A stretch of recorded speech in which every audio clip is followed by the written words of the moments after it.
Welcome, dear children. Standard 7th, History, Lesson number 7, The Administration of the Swaraj, Part 2. The military organization. There were two main divisions of the army of Shivaji Maharaj, infantry and cavalry. In the infantry, there were officers such as the Havaldar, Jumledar, etc. The chief of the infantry was called Sarnobat. He was the highest officer in the infantry. In the cavalry, there were two types of cavalrymen, namely Shiledars and Bargirs. The Shiledar had his own horse and weapons. The Bargir was provided with a horse and weapon by the state, means by the king. Netoji Palkar, Prataprao Gujar, Hambirao Moite were some of the famous Sarnobats of the cavalry. The Intelligence Department. It was necessary to protect the Swaraj from its enemies. For this, it was necessary to get precise and timely information about the movements of the enemies. Perfect information. It was the job of the intelligence department to obtain information about the enemy's movements and submit it to Maharaj. The intelligence service of Maharaj was very efficient. Bahirji Naik was the head of the intelligence department. He was extremely skilled in his job. He collected accurate and detailed information about Surat before the raid on Surat. We have studied about the raid of Surat.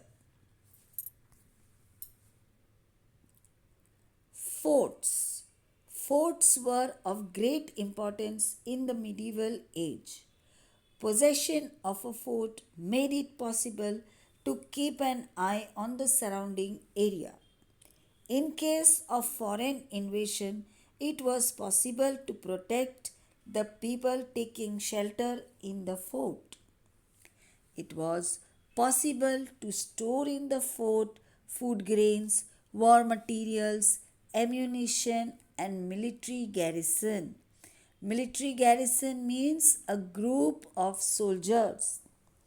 There were about 300 forts in the Swaraj. Maharaj spent a considerable amount of money on the building and repairs of these forts. He built hill forts like Pratapgarh, Pavangarh, and Rajgarh. There was a Kiledar, a Sabnis, and a Karkhanis on every fort.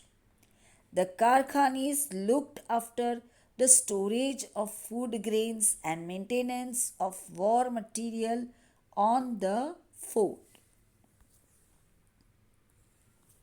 Sea forts. Maharaj knew the importance of sea forts too. One of the sea forts that he built was Sindhudurg at Malwan. It is an excellent sea fort.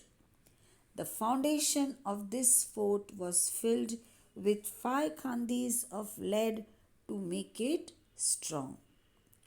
A sea fort called Padmadurg was built. About this fort, Maharaj had said in a letter that by constructing Padmadurg, he had set up another Rajapuri to overshadow the Rajapuri of the Siddhi. Navy. Enemies on the west coast of India, the Portuguese of Goa, the Siddhi of Janjira, and the British factors of Surat and Rajapur created obstacles in the work of expanding the Swaraj. It was necessary to curb their activities and to protect the west coast. For this purpose, Maharaj raised a navy. There were 400 ships of various kinds in his navy. They included battleships like the Gurab, Galbat, and Pal. Ships were built in the creek of Kalyan Bhivandi, Vijayadurg, and Malwan. Menak Bhandari and Daulat Khan were the chief naval commanders. Concerned for the welfare of his subjects, Maharaj did not work only with the limited ambition of conquering enemy territories and establishing dominance like other kings. His main objective was to make his subjects independent. He was aware that if his subjects were to really get the joy of freedom, it was necessary to have a disciplined administration, take proper care of people's welfare, and protect the conquered territories. Maharaj was not merely a ruler, he was a watchful administrator who cared for his people's welfare.